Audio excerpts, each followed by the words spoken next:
Hello मेरे प्यारे बच्चों, क्या हाल चाल। बढ़िया साहब, उम्मीद है आप सभी अच्छे होंगे और आपकी तैयारी भी बेहतर चल रही होगी। प्यारे बच्चों, आज के इस वीडियो में हम हिंदी के एक और क्वेश्चन पेपर का निपटारा करने वाले हैं, क्योंकि इस समय ज्यादा से ज्यादा आपको क्वेश्चन पेपर सॉल्व करना होगा। जितना ज्यादा आप प्रैक्टिस करेंगे उतना ही ज्यादा आपका कॉन्फिडेंस बढ़ेगा। तो चलिए देख लेते हैं आज के इस वीडियो में। बच्चों, हम 2023 में ही पूछे गए हिंदी के क्वेश्चन पेपर को लेकर के आए हैं। सेट नंबर आप देख लीजिए, JDN है 302। ठीक है भाई, आपका हिंदी का जो क्वेश्चन पेपर होगा वो पूरा 100 नंबर का होगा। इसीलिए हम हमेशा से एक बात बोलते हैं बच्चों कि हिंदी और इंग्लिश ये दो ऐसे सब्जेक्ट हैं जो स्कोरिंग सब्जेक्ट हैं। फिजिक्स केमिस्ट्री में अगर आपका थोड़ा गड़बड़ भी हो गया ना, इनमें अगर आपका अच्छा नंबर होगा 90+ अगर आपका हिंदी में हो जाएगा या फिर इंग्लिश में हो जाएगा, डेफिनेटली वो मैनेज हो जाएगा। इसलिए कहते हैं कि ये स्कोरिंग सब्जेक्ट माना जाता, आपके नंबर को बढ़ाने में, आपके परसेंटेज को बढ़ाने में। तो चलिए हम देख लेते हैं कि किस तरह के क्वेश्चन पूछे गए थे और किस तरीके से क्वेश्चन पूछे जाएंगे। हालांकि इसमें थोड़ा बदलाव किया है हम, क्योंकि अब की बार भाई हमें जो संधि है पढ़ना नहीं है, विभक्ति वचन, तो उसके स्थान पे एक आपका गद्यांश या पद्यांश पूछा जाता है। ठीक है, चलिए देख लेते हैं बच्चों। आपको अगर हम भाई बताएं तो ये आप देख सकते हैं कि इंस्ट्रक्शन निर्देश वगैरह दिए रहेंगे, वो तो आपको ध्यान पूर्वक पढ़ना ही पड़ेगा बच्चों। बाकी आपका हम बात करें तो खंड का से शुरुआत होगी, क्योंकि आपके क्वेश्चन पेपर में खंड का और खंड खा दो ही खंड होंगे। खंड का में पूरा आपका रहेगा, इधर से बात करें जो कहानी वगैरह होता है आपका, जी हो, साहित्यिक परिचय हो जाता है आपके। उसके बाद ये बहुविकल्पी प्रश्न होते हैं गद्यांश पद्यांश से, ठीक, और उसके बाद गद्य पद्य ये गद्यांश पद्यांश देता है। तो ये आपके फर्स्ट वाले में होता है। सेकंड में व्याकरण होता है और अनिवार्य संस्कृत के क्वेश्चन पूछे जाते हैं। तो चलिए शुरू करते हैं। पहला क्वेश्चन आप देख सकते हैं बच्चों, खंड का से पहला क्वेश्चन। और खंड का में अगर हम बात करें जो बहुविकल्पी का ये पहला पार्ट होगा, ये जो आपके 5 क्वेश्चन पूछे जाएंगे बहुविकल्पी, सबसे पहले क्या होंगे, ये आपके गद्य साहित्य से होंगे। ठीक, चलिए पहला क्वेश्चन दिया है कि अष्टयाम कृति के लेखक कौन है। अष्टयाम कृति के लेखक कौन है, यानी अष्टयाम जो रचना है वो किसकी रचना है। और इस गलत फहमी में बिल्कुल मत रहिएगा बच्चों कि जो चीज ये हम पढ़ रहे हैं या जो चीज पिछले साल पूछा गया है ये ना आए, ऐसा कहीं पर लिखा नहीं है। और ये ऐसे ऐसे क्वेश्चन है कि 2-2, 3-3 सेट में दिए गए और हर साल किसी ना किसी सेट में आते हैं, क्योंकि सबसे ज्यादा हिंदी के क्वेश्चन पेपर पिछले साल भी बने थे। लगभग 12 या 13 क्वेश्चन पेपर बने थे हिंदी में, बाकी अदर सब्जेक्ट में 7-7 सेट बने थे। तो इसलिए ये जो क्वेश्चन होते हैं ना सब रिपीटेड होते हैं। अब जितना ज्यादा क्वेश्चन पेपर लगाएंगे, जितना ज्यादा आप मॉडल पेपर सॉल्व करेंगे, उतना ही ज्यादा आपकी तैयारी बेहतर होगी। ठीक है ना, तो इतना ध्यान देना बच्चों। तो अष्टयाम किसकी रचना है? आपके ऑप्शन है गोकुलनाथ या फिर विठलनाथ या फिर नाभादास या फिर प्रियादास दिया है। ठीक है ना, तो कौन सी भाई ये अष्टयाम किसकी रचना है बताइएगा। भाई माइंड में आपके आ भी गया होगा, अगर आपने पढ़ा है तो ये जो रचना है बच्चों ये नाभादास जी की रचना है। ठीक है, अष्टयाम किसकी रचना है? नाभादास जी की। चलिए चलते हैं अगले क्वेश्चन पर। अगला क्वेश्चन देखते हैं और आप लोग कमेंट करिएगा कि आपके कितने सही होते हैं बहुविकल्पी में। ठीक, चलिए दूसरा है, कह रहा है कि धर्मवीर भारती द्वारा लिखित उपन्यास है। तो ये धर्मवीर भारती द्वारा इनमें से कौन सा उपन्यास लिखा गया है? ठीक, आपके ऑप्शन देख सकते हैं, परंतु है, दूसरा है सूरज का 7वां घोड़ा, तीसरा मुक्तिबोध या चौथा नदी के द्वीप। तो सूरज का 7वां घोड़ा ये बच्चों क्या है? धर्मवीर भारती द्वारा लिखित उपन्यास है, सूरज का 7वां घोड़ा। क्लियर हो गया? चलिए अगले क्वेश्चन की तरफ चलते हैं बच्चों। हमारा नेक्स्ट क्वेश्चन क्या है? तो अगला क्वेश्चन भी काफी मजेदार है। कह रहा है कि जयशंकर प्रसाद द्वारा ठीक रचित नाटक नहीं है। और एक चीज इसको जरूर देखिएगा, यहां पर है पूछा है कि नहीं है, ये चीज जरूर ध्यान दीजिएगा। बहुत सारे बच्चों को हमने देखा है करते क्या है, वो कहते हैं कि जैसे जयशंकर प्रसाद द्वारा रचित नाटक, सोचते हैं कि है पूछा है तो फटाक से ढूंढने लगते हैं और उल्टा सुल्टा करके चले जाते हैं। ये पिछली बार अगर हम बात करें तो इससे पहले भी 2022 में न जाने कितने क्वेश्चन पेपर में हुआ था और बच्चों ने गलत जवाब दिया था। तो ये चीज जरूर देखना बच्चों कि ये पीछे पूछ क्या रहा है। क्वेश्चन को सावधानी से पढ़ना है कि जयशंकर प्रसाद द्वारा रचित या लिखित नाटक नहीं है, तो कौन सा उनका नाटक नहीं है। उन्होंने लगभग 13 नाटक को मतलब लिखा था। तो आपके विकल्प हैं करुणालय या फिर कल्याणी परिणय या फिर सज्जन या फिर भारत सौगात। तो बच्चों ये पहला भी इनका नाटक है, दूसरा भी है, तीसरा और शायद आपने ना सुना होगा, आप तो वही जो उनके साधारण वाले हैं वही सुना होगा। ठीक, तो ये ऊपर के तीनों हैं और ये भारत सौगात ये क्या है, इनका नाटक नहीं है। क्लियर हो गया। चलिए चलते हैं आगे क्वेश्चन पे। अगला क्वेश्चन बच्चों जो है, अगला क्वेश्चन क्या कह रहा है कि कह रहा है कि इनमें से आत्मकथा विधा की रचना कौन है। आत्मकथा मतलब कौन सी है। ऑप्शन है अर्धकथा, परिकथा या फिर आवारा मसीहा या फिर अजय की डायरी। तो ये अर्धकथा क्या है, एक आत्मकथा है।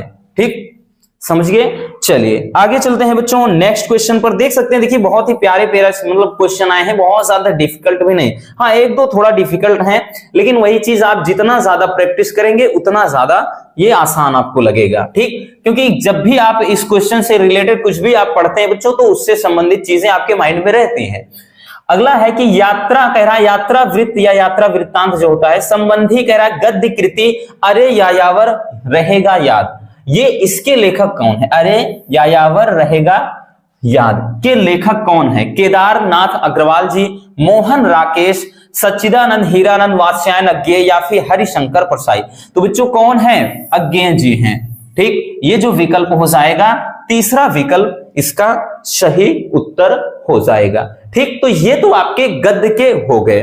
अब हम चलते हैं बच्चों पद्य की तरफ। ठीक, मतलब अब हम आपका जो काव्य है उसमें से देख लेते हैं। तो काव्य साहित्य में से दूसरे का क्या है, कह रहा है कि इनमें से किस काव्य कृति पर ज्ञानपीठ पुरस्कार मिला है। देखिए, और हम बच्चों करते क्या है, हम हमेशा से अगर आपने देखा होगा तो हम कम्युनिटी पर भी इस टाइप के क्वेश्चन बहुत पोस्ट कर चुके हैं। और ये क्वेश्चन जो है इसको भी किया है, इसको बहुत सारे बच्चों ने गलत जवाब भी दिया था, लगभग 80% बच्चों ने, और 13 से 14% बच्चों ने ही सही जवाब दिया है। तो यही होता है ना कि हम बीच बीच में क्वेश्चन भी लाते रहे ताकि तैयार हो जाए। तो कह रहा है कि किस रचना पर ज्ञानपीठ पुरस्कार मिला। ऑप्शन है लोकायतन, अग्निरेखा, कितनी नावों में कितनी बार। तो बच्चों यही हो जाएगा आपका सही, आगे जाने की जरूरत ही नहीं है। कितनी नावों में कितनी बार, इसके लिए क्या दिया गया है, तो ज्ञानपीठ पुरस्कार, ज्ञानपीठ पुरस्कार मिला है। ठीक है ना, और ज्ञानपीठ पुरस्कार इसके लिए दिया गया है। और एक रचना, भाई अगर हम बात करें तो ये रचना किसकी है, अज्ञेय जी की। अज्ञेय जी की रचना, इससे संबंधित बहुत पूछता है बच्चों।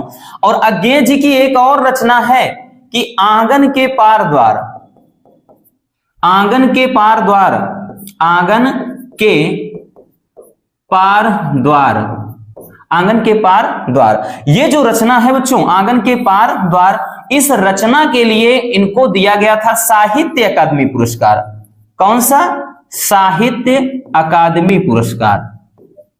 याद रखना बच्चों, ठीक है, ये चीज याद रखना।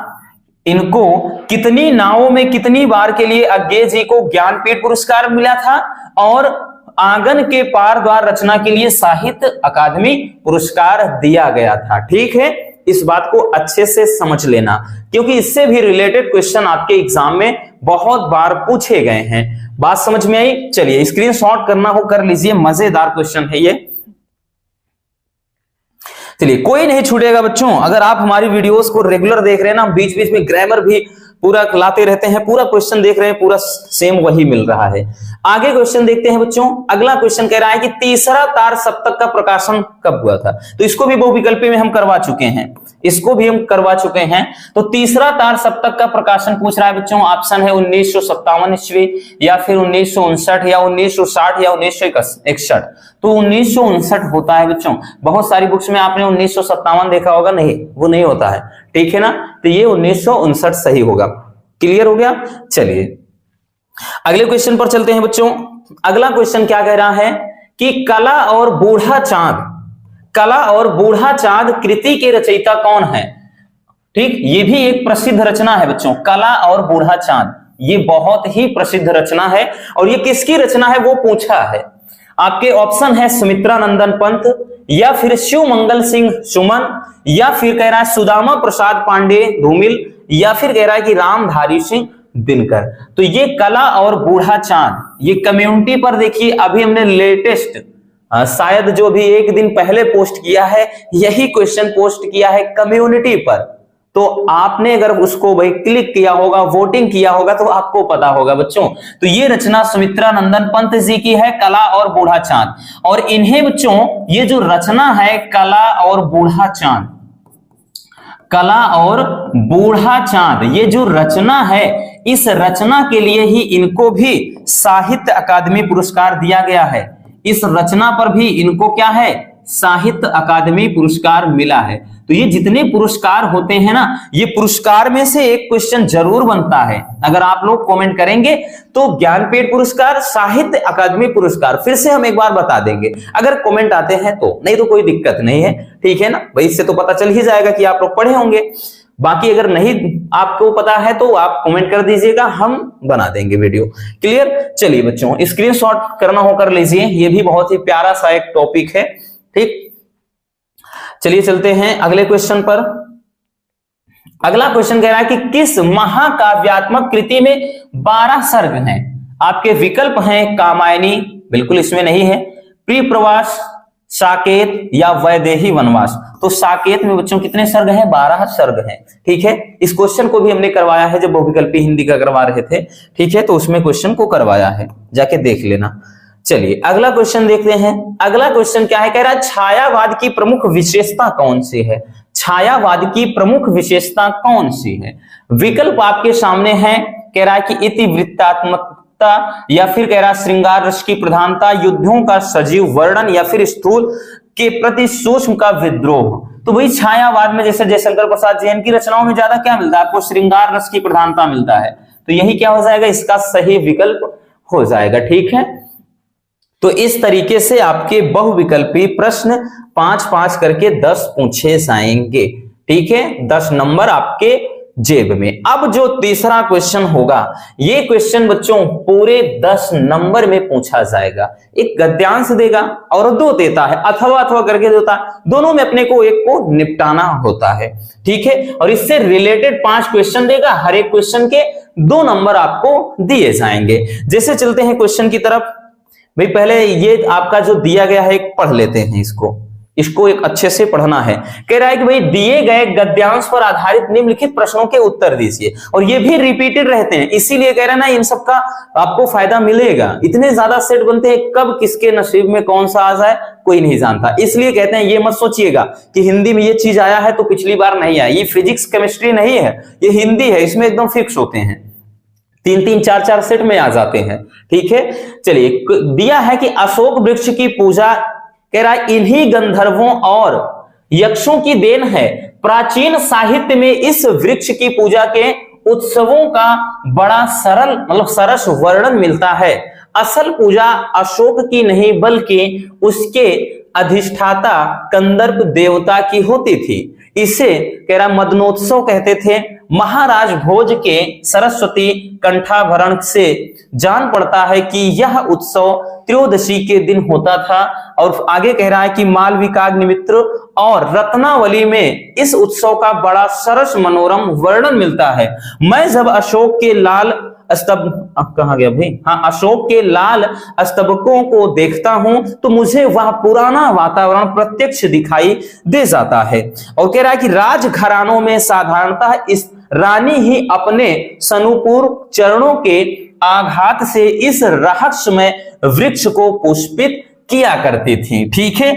अब देखिए बहुत ही एक प्यारा सा आपका गद्यांश दिया गया है। अब आप तो भाई इसको पढ़कर ही समझ गए होंगे कि ये कौन से चैप्टर का है। तो ये चैप्टर कौन से बच्चों? अशोक के फूल, ठीक है, अशोक के फूल से हो जाता है। तो यहां पर ये अशोक वाले चैप्टर से है बच्चों। तो अब देखिएगा इससे संबंधित नीचे आपके 5 ये प्रश्न दिए गए हैं, जरा गौर से देखिएगा। पहला कह रहा है उपयुक्त गद्यांश का संदर्भ लिखिए। देखिए जब संदर्भ की बात आती है तब आप पूरा लिखते हो कि प्रस्तुत गद्यांश हमारी पाठ्य पुस्तक सामान्य हिंदी के इस चैप्टर से लिया गया है। तो भाई ये कौन सा पाठ है? तो अशोक के फूल। ये है बच्चों अशोक के फूल। तो अशोक के फूल चैप्टर से हैं। और बात करें बच्चों तो इसके लेखक कौन हैं? तो इसके लेखक कौन हैं? आचार्य हजारी प्रसाद द्विवेदी जी। आचार्य हजारी प्रसाद द्विवेदी जी है ना, हजारी प्रसाद द्विवेदी जी क्या है? इसके लेखक है। बट आपको ऐसे नहीं, आपको जब संदर्भ पूछा है तो पूरा लिखेंगे कि प्रस्तुत गद्यांश हमारी पाठ्य पुस्तक सामान्य हिंदी के गद्य साहित्य से अशोक के पुष्प पाठ से लिया गया है। इसके लेखक आचार्य हजारी प्रसाद द्विवेदी जी हैं, ऐसा लिखेंगे। आगे कह रहा है बच्चों, दूसरा क्वेश्चन कह रहा है कि अशोक वृक्ष की पूजा किसकी देन है? तो अशोक वृक्ष की पूजा किसकी देन है? जरा बताइएगा बबुआ, किसकी देन है? कहीं पर दिख रहा है अशोक वृक्ष की पूजा किसकी देन है? ये देखिएगा पहले ही लाइन में है कि अशोक वृक्ष की पूजा इन्हीं गंधर्वों और यक्षों की देन है। तो भाई हमें तो आंसर मिल गया ना, हमें मिल गया ना बबुआ। हम क्या लिखेंगे? ये संदर्भ हो गया तो आप उसका उत्तर लिखेंगे।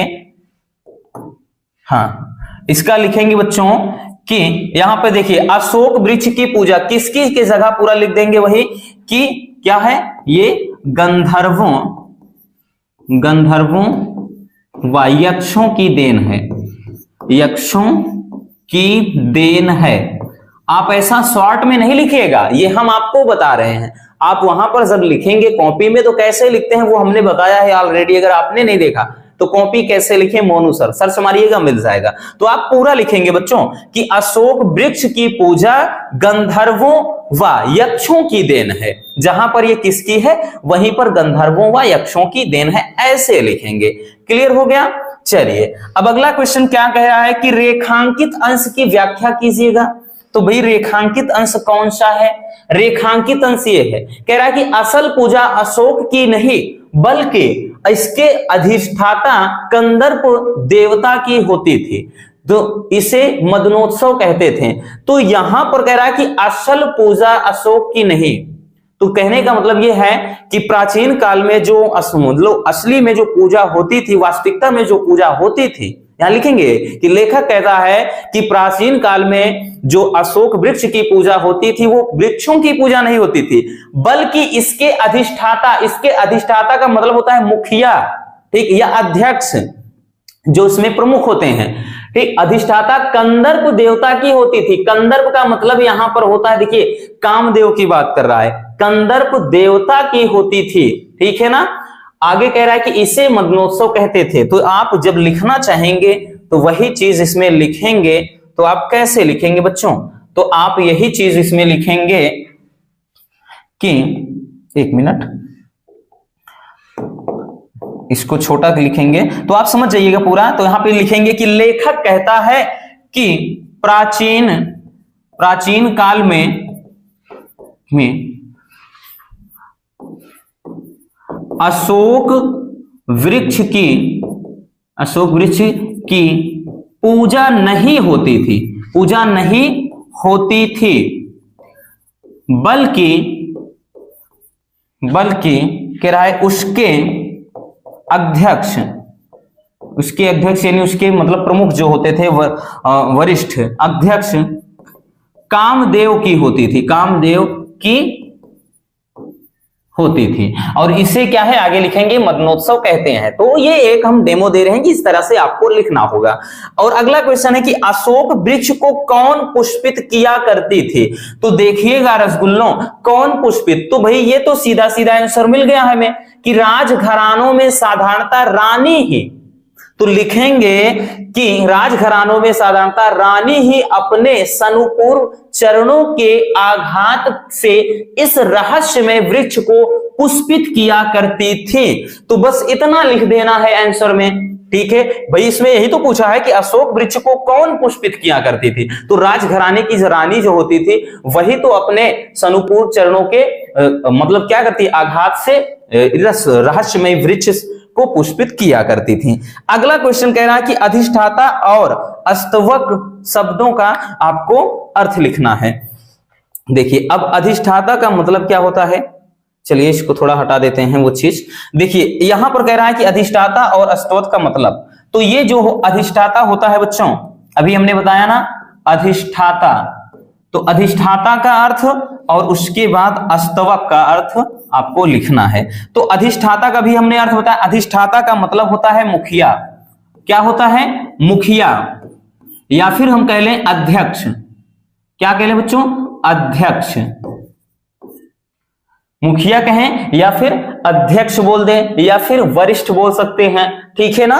और उसके बाद अस्तवक का मतलब होता है स्तुति करना, स्तुति करना, ठीक। तो ये चीज, तो इस तरह से बच्चों आप बहुत ही सुंदर तरीके से अच्छे से इसको सॉल्व कर सकते हैं और पूरे के पूरे 10 नंबर आपके जेब में। अभी भी ये भी नहीं करना है तो अथवा में आपका क्वेश्चन दिया रहेगा बच्चों, आपके सामने विकल्प होगा। भाई मान लेते हैं पहला नहीं आ रहा, अथवा एक क्वेश्चन देख सकते हैं, नए शब्द नए मुहावरे, ये फिर एक आपका गद्यांश दिया है। अब फिर से इसको अच्छे से पढ़िएगा तो समझ जाएंगे ये किस चैप्टर से है, और इससे भी रिलेटेड आपके दिए रहेंगे पूरे 5 प्रश्न, 3 ये हैं और उसके बाद ये 2 नीचे है। अब चौथा जो क्वेश्चन होगा वो चौथा क्वेश्चन आपका किससे, पद्यांश से होगा। तो चौथा क्वेश्चन बच्चों ये पद्य साहित्य, हिंदी ये गद्य नहीं बल्कि पद्य साहित्य या काव्य साहित्य से होगा चौथा क्वेश्चन। इसमें आपका एक पद्यांश दिया रहेगा और इस पर आधारित आपके प्रश्न दिए रहेंगे। प्रश्न की संख्या जो होगी वो 5 होगी, प्रत्येक क्वेश्चन 2 नंबर का, यानी ये भी आपका 10 नंबर का क्वेश्चन पूछा जाएगा, ठीक है। अब देखिए यहां पर एक आपका दिया है, इसमें भी अथवा में रहेगा, आपको टेंशन लेने की जरूरत है नहीं, इसका सॉल्यूशन रहेगा आपके सामने। जैसे ये 2 दिए गए हैं तो आपके सामने भाई एक ये है, इसके एक नीचे अथवा में रहेगा। तो पहला कह रहा है कि कौन हो तुम बसंत के दूत, कौन हो तुम बसंत के दूत, विरस पतझड़ में अति सुकुमार, घमंड कह रहा है कि घन तिमिर में चपला की रेख, तपन में शीतल मंद बयार, लगा कहने आगंतुक व्यक्ति, मिटाता उत्कंठा सा विशेष, दे रहा हो कोकिल सानंद, सुमन को ज्यों मधुमय संदेश। बहुत ही प्यारा सा आपका एक दिया गया है पद्यांश। अब इससे संबंधित चलिए आते हैं प्रश्नों पर। तो प्रश्न देख सकते हैं, इससे संबंधित आपके 5 प्रश्न हैं। पहला प्रश्न कह रहा है कि उपयुक्त पद्यांश का संदर्भ लिखना है, तो इसमें भी वही लिखेंगे सेम तरीके से कि प्रस्तुत पद्यांश, अब की बार पद्य है बच्चों, तो प्रस्तुत पद्यांश हमारी पाठ्य पुस्तक सामान्य हिंदी के किस चैप्टर से है बच्चों, तो ये श्रद्धा और मनु चैप्टर से लिया गया है। चैप्टर कौन सा है, तो चैप्टर है श्रद्धा मनु, तो श्रद्धा मनु चैप्टर से लिया गया है। और उसके बाद इसके लेखक कौन है, तो इसके लेखक कौन है बबुआ, तो इसके लेखक हैं जयशंकर प्रसाद जी। कौन है, जयशंकर प्रसाद जी हैं। तो इस तरीके से आपको लिखना होगा कि प्रस्तुत, क्या लिखेंगे कि प्रस्तुत पद्यांश हमारी पाठ्य पुस्तक सामान्य हिंदी के श्रद्धा मनु पाठ से अवतरित है या लिया गया है। इसके रचयिता या इसके रचनाकार जयशंकर प्रसाद जी हैं, ठीक। ये तो आपका क्या है, ये पाठ का नाम है बच्चों, और उसके बाद ये क्या है, इनके रचयिता हैं या रचनाकार हैं, ठीक है, ये इनके रचनाकार हैं। दूसरा क्वेश्चन देखिए क्या कह रहा है कि रेखांकित अंश की व्याख्या करना है।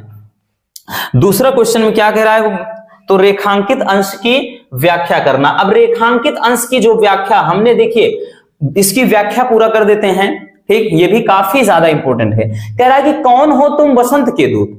ये यहां पर जब श्रद्धा और मनु के बीच वार्तालाप होता है बच्चों, तो यहां पर जब श्रद्धा मनु से कुछ पूछते हैं उनका परिचय, तो मनु कहते हैं, मन उनकी तरफ देखते हैं, कहते हैं कौन हो तुम बसंत के दूत, कि हे स्त्री तुम कौन हो जो बसंत के दूत की तरह से प्रतीत हो रही हो, यानी जैसे बसंत ऋतु आने का कोई संदेशा लेके आता है वैसे तुम प्रतीत हो रही, तुम कौन हो। और विरस पतझड़ में अति सुकुमार, कि चारों तरफ तो पतझड़ का महीना है, लेकिन फिर भी तुम अत्यंत सुंदर दिखाई पड़ रही हो। तुम कौन हो? आगे कह रहा है कि घन तिमिर में चपला की रेख, कि इस घनघोर अंधेरे में भी तुम एक बिजली की तरह, तुम बिजली की तरह क्या हो? चमक रही हो। और तपन में शीतल मंद बयार, और इस कड़ाके की तपन में भी ठंडी या शीतल या एकदम कहते ना सुगंधित वायु की तरह मालूम पड़ रही हो। तुम कौन हो? आगे कह रहा कि लगा कहने आगंतुक व्यक्ति, अब कह रहा कि लगा कहने आगंतुक व्यक्ति मिटाता उत्कंठा सविशेष, दे रहा हो कोकिल सानंद सुमन को ज्यों मधुमेह संदेश। अब क्या है भी आगंतुक व्यक्ति, आगंतुक कौन है? यहाँ पे श्रद्धा होती है, वो कहने लगती हैं, यानी सब कुछ वो जान लेने की इच्छा उनके अंदर भी होती है, उनके अंदर भी एक दूसरे के बारे में जान लेने की इच्छा। तो उत्कंठा को मिटाते हुए, और दे रहा हो कोकिल सानंद, और जब वो बोलती है तो ऐसा प्रतीत होता है जैसे कोई कोयल हो। क्या है? दे रहा हो कोकिल सानंद सुमन को ज्यों मधुमेह संदेश, जैसे कोयल फूलों को बसंत ऋतु के आने का संदेश दे रहा हो जब वो बोलती हैं। तो ये होता है। बाकी तो भाई इतने का ही अर्थ पूछा गया था बच्चों, यहां से लेकर यहां तक। तो वहीं पर लिखेंगे कि कवि कहता है कि मनु श्रद्धा से पूछते हैं कि हे स्त्री, तुम कौन हो जो बसंत के दूत की तरह मालूम पड़ती हो और इस पतझड़ में अत्यंत सुंदर प्रतीत हो रही हो, घनघोर अंधेरे में भी बिजली की तरह चमक रही हो, और इस तपन में भी शीतल या मंद, मतलब शीतल मंद वायु की तरह प्रतीत हो रही हो। तो ये अपना क्या हो जाएगा? तो ये हो जाएगा बच्चों पूरा का पूरा व्याख्या। क्लियर?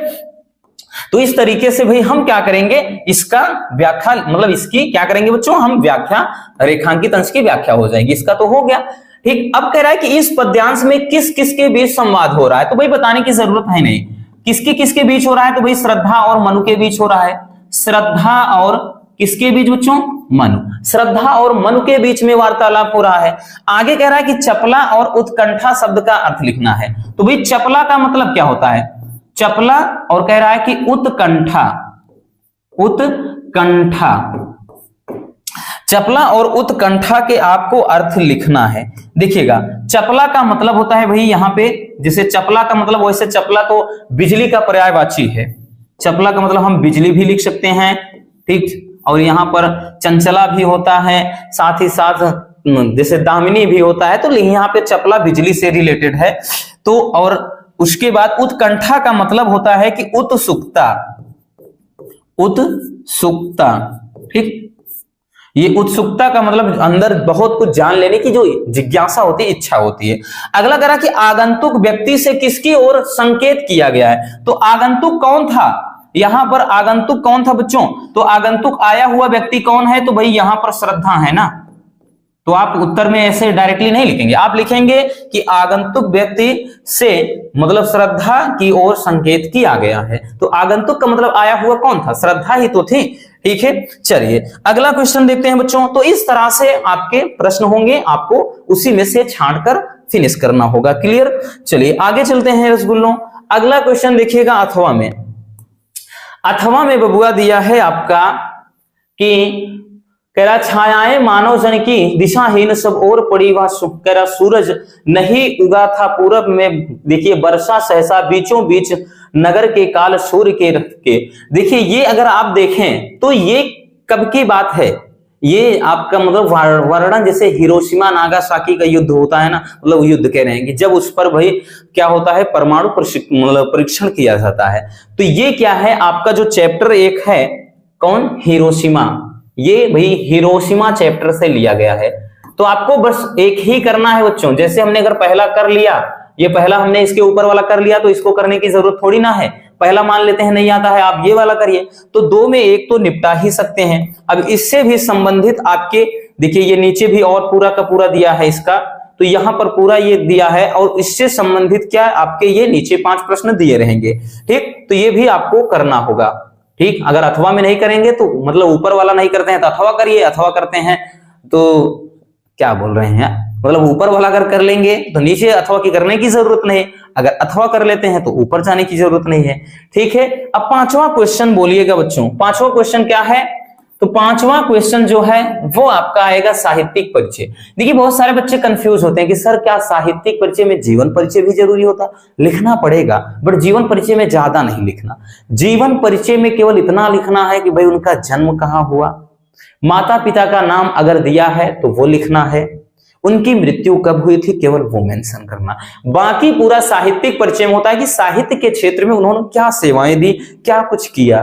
तो ये आपका एक भाई गद्य साहित्य से है, कह रहा है कि भाई निम्नलिखित में से एक लेखक का साहित्यिक परिचय देते हुए उनकी कृतियों का उल्लेख। और सबसे जरूरी चीज बच्चों ये चीज होती है कि आपको शब्द सीमा भी ध्यान रखना है। बहुत सारे बच्चे बोलते हैं कि सर छोटा लिखेंगे नंबर तो नहीं कटेगा। अरे काहे कटेगा, वो ऑलरेडी आपको बोल रहा है ना 80 शब्द। अगर आप बड़े के चक्कर में पड़ोगे ना तो 100% हम लिख के दे रहे हैं कि हिंदी का क्वेश्चन पेपर आप पूरा सॉल्व ही नहीं कर पाओगे, वहां तक पहुंच भी नहीं पाओगे। आप अगर 150 शब्दों में 200 शब्दों में ये लिखने अगर बैठ गए ना, कोई बताता है कि अरे मेरे सर ने ये बताया है, 1 पेज का बताया, 2 पेज का 3, अरे आपके सर ने कुछ भी बताया हो, बोर्ड जो बोल रहा है वो तो आपको सुनना पड़ेगा ना। नहीं तो भाई क्या भुगतोगे वही चीज कि 80 के बजाय आप सोच रहे हो 150 में करूं, अच्छे नंबर मिलेंगे। तो क्या 5 से आपको 10 नंबर मिल जाएंगे? नहीं, 5 ही नंबर मिलेंगे। जो 80 शब्द में निपटाएगा उसको भी 5 ही, और जो 150 शब्द में लिखेगा उसको भी 5 ही। इस बात का ध्यान देना। आपको करना क्या है कि ये अधिकतम शब्द सीमा को ध्यान में रखते हुए उसको लिखना। भले आपको याद हो, आप लंबा लिख सकते हो, लेकिन जाना है तो 80-90 मैक्सिमम 100 शब्दों तक जाइए बस। तो भी किसी एक के बारे में लिखना है। डॉक्टर एपीजे अब्दुल कलाम, इनको भी हमने करवाया है। दूसरा वासुदेव शरण अग्रवाल जी, इनको भी करवाया है। हजारी प्रसाद द्विवेदी जी, इनको तो हालांकि इसको सबको करवाया है बच्चों, सबके साहित्यिक परिचय को, बट आपको तो एक को ही करना होगा, इसके बारे में सोचना है नहीं ज्यादा। ठीक, आप तैयार कर लीजिए, बस इन्हीं 2-3 को तैयार कर लीजिए, बस हो गया काम। अब खा में आएगा जो ये आपका पद्य से आएगा, यानी काव्य साहित्य से। इसमें भी वही चीज, अधिकतम शब्द सीमा, और इसमें एक कवि का लिखना होगा। ठीक, जैसे भाई पहला दिया है सुमित्रा नंदन पंत जी, महादेवी वर्मा, रामधारी सिंह दिनकर। तो इसमें कोई एक कर सकते हो। हमने बताया कि भाई इनको लॉक कर दीजिए, ये दोनों तो फिक्स होते हैं, आएंगे। ठीक है, इतना। अगला क्वेश्चन चलते हैं। अब तो ये तो आपका हो गया इसमें। अब आएगा बच्चों कहानी। कहानी जो होता है, कहानी में ध्यान दीजिएगा। आपका जैसे ये 6वां नंबर दिया, पंच लाइट कहानी का सारांश लिखिए। नहीं लिखना है, अथवा में आ जाइए। कह रहा है बहादुर अथवा ध्रुव यात्रा कहानी के उद्देश्य पर प्रकाश डालिए। और इसमें भी आपको अधिकतम शब्द सीमा कितना है? 80 शब्द। यानी ये भी आपको क्या करना है? मैक्सिमम 80 शब्दों में इसको भी निपटाना है। तो ये चीजें आपको अपने माइंड में रखनी है। 2 से 3 टॉपिक जो होते हैं, ठीक, जैसे आपके साहित्यिक परिचय 2 हो गए, ठीक, गद्य और पद्य में, उसके अलावा कहानी हो गया, फिर आपका ये खंड काव्य। ये 4 टॉपिक सब में 80-80 शब्दों में ही लिखना होता है। ये सब दिया रहेगा संकेत में, ये चीज आप भली भांति अच्छे से समझकर लिखेंगे। बच्चों इसमें देखिए कहानी वाले में ना सारांश थोड़ा लंबा हो जाता है। अगर आप उद्देश्य तैयार कर लिए होंगे ना और भी अच्छी बात है, नहीं तो कोई दिक्कत नहीं। वो कहानी चाहे जितनी लंबी जाए, आप अपने से स्क्रिप्ट लिखेंगे ना तो निपटा सकते हैं 80 में भी। ठीक है, चलिए, तो ये आपको लिखना होगा किसी एक का। और यहां पर 7वां जो क्वेश्चन होगा, 7वां क्वेश्चन, ये सारे क्वेश्चन बच्चों जो देखते चले आए सब 5-5 नंबर वाले हैं। ठीक, तो ये भी 5 है, इसके पहले कहानी भी 5, उसके बाद साहित्यिक परिचय भी 5। तो ये जो 7वां होगा ये आपके स्वपठित खंड काव्य से होगा। ठीक, मतलब जिस जिले में जो चलता है आपको तो पता ही होगा भाई कि आपको क्या पढ़ना है। जैसे यहां पर दिया है भाई रश्मि रथी के बारे में, दूसरा है मुक्ति यज्ञ खंड काव्य। ठीक है, और अगला इसके आगे अगर हम देखें तो बच्चों यहाँ पर क्या दिया है, ये अगला दिया है कि आलोक वृत्ति खंड काव्य, अगला है सत्य की जीत। फिर उसके बाद आगे अगर हम देखें तो इसमें देख सकते हैं क्या दिया है, त्याग पथी। तो मतलब कोई एक खंड काव्य, ऐसा नहीं कि हम सब में देखेंगे, नहीं, आपके यहाँ जो चलता है आप उसके अनुसार किसी एक जो ये रहेगा क्वेश्चन, जैसे त्यागपति खंड काव्य के आधार पर हर्षवर्धन का चरित्रांकन लिखना है, यानी उनका चरित्र चित्रण। ठीक, या फिर अथवा में त्यागपति की कथा वस्तु पर प्रकाश डालिए, जो कहानी है। ठीक, या ये चीज, तो ये चीज इसमें करना होता है। अब उसके बाद जैसे यहां पर और भी है श्रवण कुमार, तो जहां पर जो चलता है बस वो करना है बस। अब खंड खा भी आपका पूरा, ये भी 50 नंबर का, 50 खंड का होगा, 50 नंबर का खंड खा होगा। अब खंड खा में जो पहला क्वेश्चन होगा बच्चों, पहला क्वेश्चन, और वैसे देखें तो 8वां क्वेश्चन, चलिए इसका अर्थ भी बता देते हैं बच्चों, क्योंकि ये टॉपिक भी एकदम फिक्स होते हैं। देखिए पहला वाला जो है आपका, हमने बताया ना, कई बार आपको बताया था बच्चों कि महामना मालवीय काफी ज्यादा इंपॉर्टेंट है। देखिए इसमें कह रहा है कि अस्य निर्माणाय अयम जनान धन, कह रहा है धनम आयाचत। अस्य निर्माणाय यानी इसके निर्माण के लिए, किसकी बात कर रहा है? तो यहां पर बच्चों जब वो विश्वविद्यालय बना रहे थे तो इसके निर्माण के लिए इन्होंने लोगों से धन मांगा, और जनास यानी लोगों ने भी, कह रहा है कि महत्यस्मिन ज्ञानज्ञ यानी इस महान यज्ञ के, कह रहा लोगों ने भी इस महान यज्ञ के लिए क्या किया? पर्याप्त मात्रा में इनको धन दिया, यानी अधिक मात्रा में इनको धन दिया। आगे कह रहा है कि तेन निर्मितो अयम विशाला, यानी उससे निर्मित यह विशाल विश्वविद्यालय भारतीयानाम के, यानी भारतीयों की दानशीलता, और कह रहा है कि महामना मालवीय जी के यश के प्रतिमूर्ति के रूप में क्या है? विख्यात है। आगे कह रहा है कि साधारण स्थिति को अपि जना, यानी साधारण स्थिति वाला व्यक्ति भी, ठीक, साधारण स्थिति वाला व्यक्ति भी कह रहा है कि अपने महान उत्साह और जैसे मतलब होता है ना कि आत्मविश्वास के द्वारा, ठीक, असाधारण कार्य भी क्या है? करने में सक्षम हो जाता है। कह रहा इत्य दर्शत मनीषी भी मूर्धन्य मालवीय, यानी जो कह रहा है विद्वानों में श्रेष्ठ, इसका अर्थ नीचे से निकलेगा इस लाइन का यहां से, कि विद्वानों में जो श्रेष्ठ मालवीय जी ने यह अपन मतलब अब क्या किया? यह दिखा दिया, यह चीज मतलब दर्शा दिया कि साधारण स्थिति वाला व्यक्ति भी, यानी साधारण जो जीवन जीता है वो व्यक्ति भी अपने महान उत्साह और अपने पौरुष के द्वारा असाधारण काम कर सकता है। ठीक है, तो ये दिया गया था। तो ये आपको पूरा का पूरा ऐसे लिख देना। 7 नंबर इतने ज्यादा आसान होते हैं, कुछ भी नहीं होता बच्चों। ये आपको 5-10 मिनट में 7 नंबर दे जाएंगे। अगर अच्छे से लिखोगे तब भी आप 5 मिनट 10 मिनट में तो निपटा ही सकते हो। बहुत ज्यादा अगर टाइम लोगे तब भी। अथवा में देखिए है भाई, मान लेते हैं कि पहला नहीं करना है दूसरा कर दीजिए। देखिए ये आपका दिया गया है किससे? तो ये आपका जो होता है ना जातक कथा वाले से, ठीक, जातक कथा से। तो इसमें जो होता है कह रहा है कि हंस राजा आत्मना, यानी हंस राज जब होते क्या है? जब हंस राज अपनी मतलब जो पुत्री को, जो पक्षीगण बैठे होते हैं उनके सभा के बीच में जब बुलाती है, वहीं का ये क्या है? मतलब बुलाते हैं वो, वहीं का ये क्या है? ये वर्णन किया गया है कि हंस राज क्या करते हैं? अपनी पुत्री को मतलब जब अपने से, देखिए स्वामिकम यानी स्वयं से क्या करते हैं कि अपने वर चुनने के लिए बोलती हैं। ठीक है, तो वो क्या करते हैं? देखिए दुहितराम आदेशा, ठीक है, दुहिता का मतलब यहाँ पे होता है पुत्री से संबंधित। ठीक, तो वही जब अपने पुत्री को ऐसा आदेश देते हैं कि वो अपनी चित्त रुचितम मतलब अपनी इच्छा अनुसार आकर के अपने स्वामी का चयन कर ले, अपने स्वामी को चुन ले, तो वो क्या करती हैं कि शकुनी, देखिए संडे का मतलब क्या होता है कि शकुनी संडे का मतलब है यहां पर पक्षीगण के बीच में, अवलोकयंती मतलब अवलोकयंती का मतलब देखते हुए, वो कह रहा है कि मणि युक्त, जिसे क्या मोर की जो गर्दन होती है मणि की तरह होती है, तो वो जो मणि युक्त मतलब मणि जैसे गर्दन वाले, और चित्र प्रेक्षणम मतलब के रंग बिरंगे यानी जो होते हैं उनके पंख, रंग बिरंगे पंखों वाले मोर को देख करके वो बोलती है अयम में स्वामी को भवतु, कि यही मेरा स्वामी होगा। इत भाषा ऐसा बोल देती हैं, कहते हैं कि यही मेरा स्वामी, मैंने तो तुमको दिल दिया है ना, गाना सुनते हैं कि मैंने तुमको सजन चुन लिया, तो वहां पर ये चुन लेती हैं किसको? मोर को। अब देखिए भाई उसको भी घमंड हो जाता है ना, हीरोगिरी दिखाने लगता है कि मयूर, कह रहा है कि मयूरा अद्यापि तवन्मे बलम ना पश्यति। अब वो बोलता है कि क्या तुमको आज भी मेरी शक्ति का अंदाजा नहीं है, अर्थात क्या तुम मेरे बल को नहीं देखती हो? यानी वो हीरोगिरी के चक्कर में सत्यानाश कर देता है, तो वो भाई हीरोगिरी दिखाने लगता है। तो जब ऐसा वो करता है, ऐसा कह के बोल के वो गर्व के साथ बनी बड़े ही गुरूर के साथ वो लाज को त्याग करके क्या करता है? पक्षीगण के बीच में अपने पंखों को फैला करके नाचना शुरू कर देता है। तो अब उसके बाद जो हंसराज बोलते हैं कि इस निर्लज्ज को जरा सी भी शर्म नहीं है कि ये क्या कर रहा है कि निर्वस्त्र होकर नंगा नाच कर है, यानी नंगा होकर के डांस कर रहा है। मैं इस निर्लज्ज को अपनी पुत्री कदापि नहीं दूंगा। तो वो वाला सीन है यहाँ पर, है ना बच्चों? तो ये चीज आप लिख सकते हैं। तो भाई दोनों में कोई एक आप बहुत ही सिंपल तरीके से बच्चों कर सकते हैं। अब देखिए यहां से आगे आप, अब जो एक होगा श्लोक ये भी 7 नंबर का, और ये भी बहुत ही आसान नंबर है आपके। कह रहा है कि भाई पहला है, इसमें भी देखिए 2 दिए हैं बच्चों कि काव्य शास्त्र विनोदेन कालो गच्छति धीमताम व्यसनेन चा मूर्खा नाम निद्रहा कलहेन वा। देखिए इसको भी करवाया है सुभाषित रत्नानी, सर्च करेंगे पूरा का पूरा आपको मिल जाएगा वीडियो, तो देखिएगा।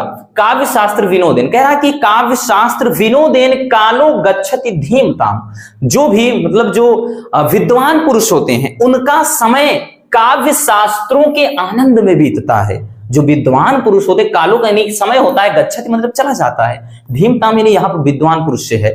जो विद्वान लोग होते हैं उनका समय काव्य शास्त्रों के अध्ययन में या काव्य शास्त्रों के आनंद में बीतता है। और व्यसनेन चा मूर्खाणाम निद्रहा कलहेन वा, लेकिन जो मूर्ख व्यक्ति होते हैं उनका समय व्यसनेन, देखिए व्यसन का मतलब होता है नशा, कि पता नहीं जी कौन सी नशा करता है। ठीक, यार मेरा किससे न जाने कितनों से वफा करता है ना, ऐसा गाना है। तो यहां पर क्या है, लेकिन मूर्ख व्यक्ति जो होता है वो क्या करता है, वो देखिए यहां पर व्यसने से मतलब यहां पर वो होता है कि भाई जैसे नशा करना यानी मदिरा पान का सेवन करना, तो मूर्ख व्यक्ति है ये करते हैं। निद्रा, सोने में उनका समय चला जाता है। कलहेन यानी लड़ाई झगड़े में बीत जाता है। ये चीज कि जो विद्वान पुरुष उनका समय काव्य शास्त्रों के आनंद में बीतता है, लेकिन मूर्ख लोगों का समय जो होता है वो क्या है, बुरी संगति में चला जाता है, सोने में बीतता है और लड़ाई झगड़ा करने में। अथवा में दिया है, तो अथवा में भी दिया है, आप कोई भी लिख सकते हैं कि वज्रादपि कठोराणि मृदुनि कुसुमादपि लोकोत्तराणाम चेतांश को नु विज्ञातुम अर्हति। ये कह रहा है कि वज्र से भी कठोर और फूल से भी कोमल, कह रहा है कि वज्र से भी कठोर फूल से भी कोमल, कह रहा है कि देखिए चेतांश को नु विज्ञातुम अर्हति, यानी कह रहा है कि जिनका जो मन होता है वो वज्र से भी कठोर और कुसुम से यानी फूल से भी कोमल मन वाले महान लोगों के मन को कौन जान सकता है। अर्थात जो वज्र से भी कठोर होते हैं और फूल से भी कोमल होते हैं, उन विद्वान पुरुषों के मन को भला कौन जान सकता है। तो ये चीज है, तो क्यों ये करना है। अब शुरुआत हो जाता है आपके व्याकरण से। व्याकरण में देखिएगा भाई, व्याकरण में जो आपके मिलते हैं ना, हमने बताया बच्चों गारंटी के साथ जो मुहावरे वगैरह करवा रहे हैं वो सब निपट जाएगा। जैसे पहला मिल गया ईद का चांद होना, तो भाई किसी एक का आपको अर्थ लिखकर, आपके सामने तो 4 होंगे। ईद का चांद होना, इसका अर्थ क्या हो जाएगा कि भाई बहुत दिनों बाद दिखाई देना, बहुत दिनों बाद दिखाई देना, है ना, बहुत दिनों बाद दिखाई देना, कि तुम आए तो आया मुझे याद, गली में आज चांद निकला, है ना। तो वो होता है बच्चों बहुत दिनों बाद। जैसे लिखेंगे कि महेश सुरेश से मिलता है तो बोलता है यार तुम तो ईद के चांद हो गए, बड़े दिन बाद दिखाई दे रहे हो। तो इस तरह से आप अर्थ मतलब इसका वाक्य प्रयोग कर सकते हैं। दूसरा, कागजी घोड़े दौड़ाना का मतलब होता है कि हमेशा क्या करना है कि जैसे हमेशा मतलब सदैव, इसको लिख सकते हैं बच्चों, यानी सदैव पढ़ना लिखना। सदैव का मतलब ऐसा नहीं कि जिंदगी भर पढ़ते रहो, नहीं, मतलब जैसे कहीं पे रहो बस बैठे रहो, ठीक, पढ़ाई करते रहो, मतलब कांस्टेंट रूप से लगातार पढ़ाई करना, वो चीज होता है कागजी घोड़े दौड़ाना। जैसे आप वाक्य प्रयोग में इसको लिख सकते हैं कि आज के समय में नौकरी पाने के लिए सिफारिश भी जरूरी है, केवल कागजी घोड़े दौड़ाने से कोई काम बनने वाला नहीं है। आप जानते हैं भाई कि आज के समय में घूस बहुत चलता है, हालांकि बहुत ज्यादा कम भी हो गया, लेकिन फिर भी भाई ये अंदर अंदर की बात है, कब क्या होता है कौन जाने, है ना। बच्चे दर दर की ठोकरें खा रहे हैं, देखते हैं कहते हैं यार उसका तो वो तो एकदम कमजोर था, पढ़ने में एकदम नालायक था, न जाने कैसे हो गया, और भाई पढ़े लिखे घूम रहे हैं। तो वो चीज होता है ना कि कागजी घोड़े दौड़ाना का मतलब ये पठन पाठन करना, ठीक, ये चीज होता है। तो हमने बताया ना वाक्य प्रयोग में लिख सकते हैं कि आज के समय में नौकरी पाने के लिए केवल पढ़ना लिखना ही जरूरी नहीं है, यानी लगातार पढ़ना ही नहीं जरूरी है, इसके लिए आज के समय में क्या होना चाहिए, यानी सिफारिश की भी जरूरत पड़ती है। अगला है बच्चों ऊंट के मुंह में जीरा, तो ये आवश्यकता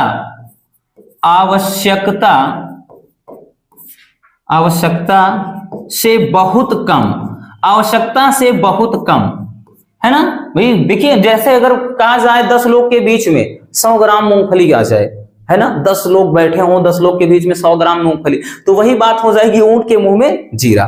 ठीक है, तो यहां पर आप कोई भी अब बना सकते हो ना, कोई भी बना सकते हो कि जैसे रमेश 5 मतलब जैसे 25 ग्राम मूंगफली लाता है, लेकिन खाने वाले 15 लोग हैं, तो ही समझिए एक एक दाने खा लेंगे, तो ऊंट के मुंह में जीरा वाला बात हो गई। अगला, का बरखा जब कृषि सुखाने।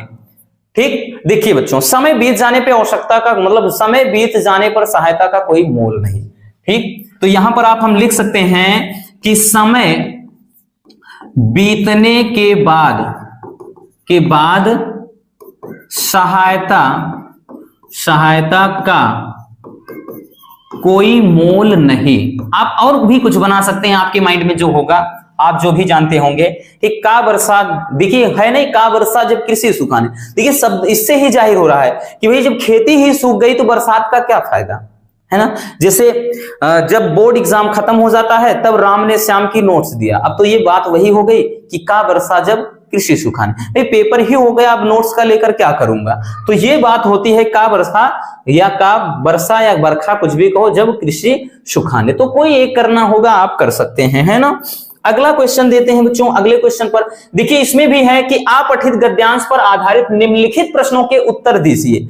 ये भी आपको अच्छे से पढ़ना होगा। यही हम बात कर रहे थे कि जो नया टॉपिक जुड़ा है इसको हमने अपने से लिखा है बच्चों।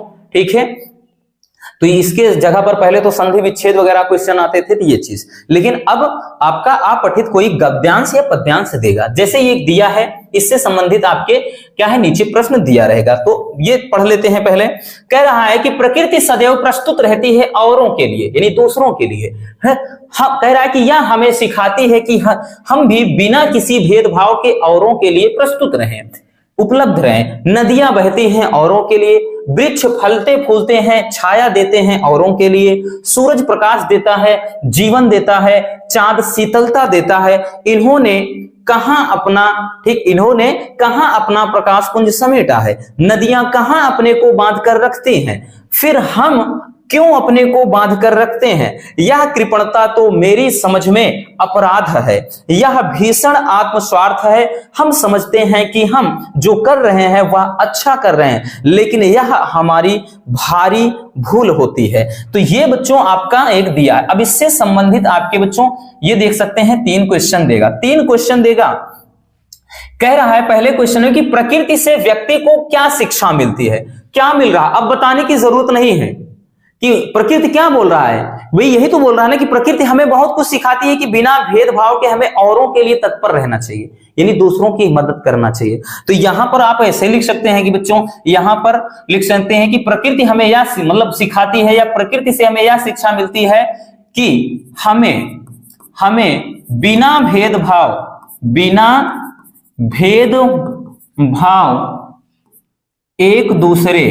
एक दूसरे अपने से लिख सकते हैं ना, एक दूसरे की सहायता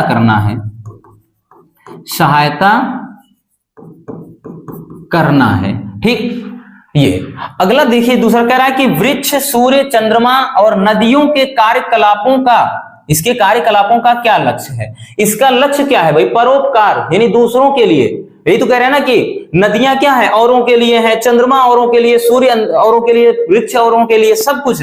तो यहां पर हम लिखेंगे वृक्ष, सूर्य, चंद्रमा तथा नदियों के कार्यकलापों का लक्ष्य क्या है। यहां पर जहां पे क्या है, इसी की जगह केवल आप परोपकार लिख सकते हैं, बस परोपकार लिख देंगे, या यहां पे औरों के, ठीक, औरों के सेवा का लक्ष्य, या परोपकार अकेले लिख देंगे बच्चों। ठीक है, का परोपकार मतलब जो लिखेंगे कि कार्यकलापों का लक्ष्य परोपकार है, बस इतना। अगला क्वेश्चन कह रहा है कि मानव के किस विचार को भारी भूल माना गया है। तो चलिए क्वेश्चन पर देखते हैं बच्चों कि मानव के किस विचार को भारी भूल माना गया है। देखिएगा, एक बात कह रहा है कि हम समझते हैं कि हम जो कर रहे हैं अच्छा कर रहे हैं, और लेकिन यह हमारी भारी भूल है। तो कौन सी चीज भारी भूल है कि मनुष्य का यह समझना कि हम जो कर रहे हैं वह अच्छा कर रहे हैं, यही क्या है, भारी भूल है। ठीक है, तो यहां पर बच्चों हम इसका आंसर क्या लिखेंगे, तो इसके जगह पर हम यही लिखेंगे बच्चों, यहां पर लिखेंगे यह समझना कि हम जो कर रहे हैं, हम जो कर रहे हैं, हम जो कर रहे हैं वह सही है या वह अच्छा है। ठीक, सही है, यही, फिर आगे लिखेंगे यही विचार क्या है, यही विचार भारी भूल है, भारी भूल है। यही विचार क्या है, भारी भूल है। ठीक है ना, ये चीज तो ये हो गया बच्चों। अब उसके बाद अब आ जाते हैं तो भाई ये शब्द युग्म वाला आ गया। शब्द युग्म कह रहा है निम्नलिखित शब्द युग्मों का सही अर्थ चयन करके लिखिए। एक नंबर का होगा बच्चों, देखिए अशक्त आशक्त, तो इसका भाई कौन सा जोड़ा सही होगा, असमर्थ शक्तिमान, शक्ति संपन्न आकर्षण आकर्षक, या फिर शक्तिहीन मोहित, या फिर समर्थ और कुसंगित। देखिए अशक्त का मतलब शक्ति रहित होता है और आसक्त का मतलब प्रेम होता है, प्रेम करने वाला यानी मोहित, तो ये वाला विकल्प सही हो जाएगा। ठीक है, चलिए आगे चलते हैं बच्चों। अगला क्वेश्चन देखिए, ये क्वेश्चन हम करवा चुके हैं, ये वाला क्वेश्चन भवन और भुवन, याद आया कुछ?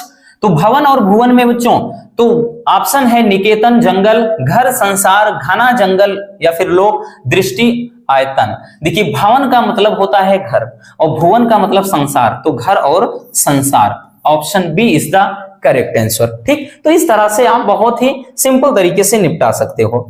चलिए आगे के क्वेश्चन को देखते हैं। अब खा पे जो है इसमें देखिए आ गया है आपका पर्यायवाची वाला बच्चों, किसी एक शब्द के दो अर्थ आपको लिखना होगा, ये 2 नंबर का है। जैसे चपला, तो भाई चपला तो इसका क्या होता है, तो हम इसको बोलते हैं बच्चों बिजली, इसको न जाने कितनी बार बताया होगा, बिजली। इसी को चंचला बोलते हैं, चंचला, या इसी को मतलब कहते हैं बिजली के अलावा लक्ष्मी कहते हैं। गांव में कहते हैं ना, अरे लक्ष्मी आ गई, लाइट जब आती है कहते हैं लक्ष्मी आ गई। ठीक, ये होता है। दामिनी भी होता है, अरे कितना भी लिखना चाहो बहुत सारे हैं बच्चों, लेकिन आपको तो केवल 2 करना होगा।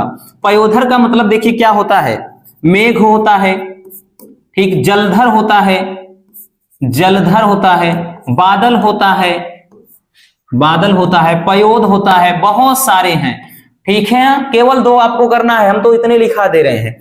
विधि, विधि का मतलब क्या होता है भाई, विधि का मतलब होता है एक तो तरीका, ठीक है, तरीका हो जाएगा, ये प्रकार हो जाएगा। ठीक, विधि का मतलब कानून भी होता है, विधि का मतलब ब्रह्मा भी होता है। ठीक, तो आप बहुत सारे लिख सकते हैं, है ना, बहुत, जितना मन में आए।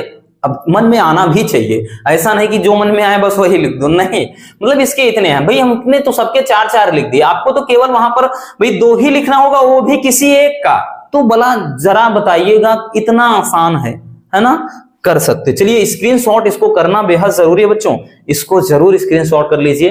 ठीक, ये वाला, ये सारे के सारे आपके मिलेंगे बोर्ड एग्जाम में। ठीक है, चलिए अब चलते हैं आगे।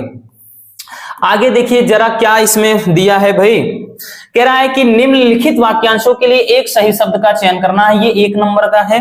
आगे भी एक दिया रहेगा, कह रहा है कि बहुत कम बोलने वाला, ये देखो आ गया, अभी एक दिन पहले ही वीडियो आई थी कि बहुत कम बोलने वाले को क्या बोलते हैं, ऑप्शन है वाचाल, अमित भाषी, मित भाषी, बहुभाषी, मिल गया ना, मित भाषी। इसीलिए बोलते हैं कि जो कुछ पढ़ाया गया है पूरा आएगा, टेंशन नहीं लेना है। ठीक है, चलिए बस मजे में पढ़ाई करना है, प्रैक्टिस करना है, बस और कुछ। ये भी क्वेश्चन देखो मिल गया बबुआ, ये भी करवा चुके हैं। जानने की इच्छा रखने वाला क्या कहलाता है, जिज्ञासा, जिज्ञासु, या चिकीर्षु, या फिर इच्छुक, तो भाई बोलते हैं अपन उसको जिज्ञासु, जानने की इच्छा रखने वाला जिज्ञासु। क्लियर हो गया, चलिए आगे चलते हैं बच्चों।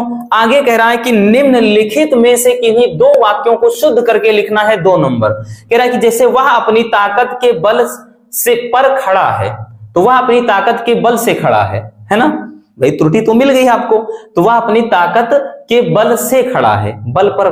ठीक, ये आपको बताना। और कह रहा है कि इसमें समस्त, कह रहा है कि प्राणी मात्र का कल्याण है। ठीक, इसमें देखिए अब यहां पे समस्त प्राणी दिया है लेकिन मात्र शब्द भी जोड़ दिया गया है, तो यहां पर त्रुटि है।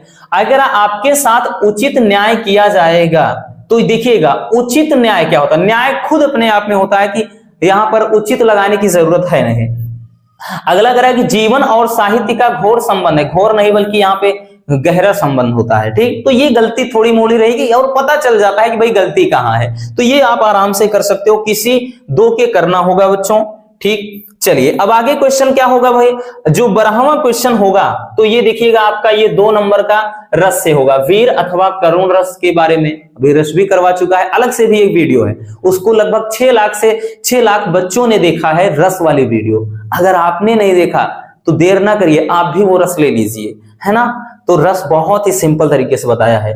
और बाकी दूसरा अलंकार देखिए, श्लेष उत्प्रेक्षा अलंकार को यहां पर दिया गया है, ठीक है। तो रस वाले में हमने सब करवाया है।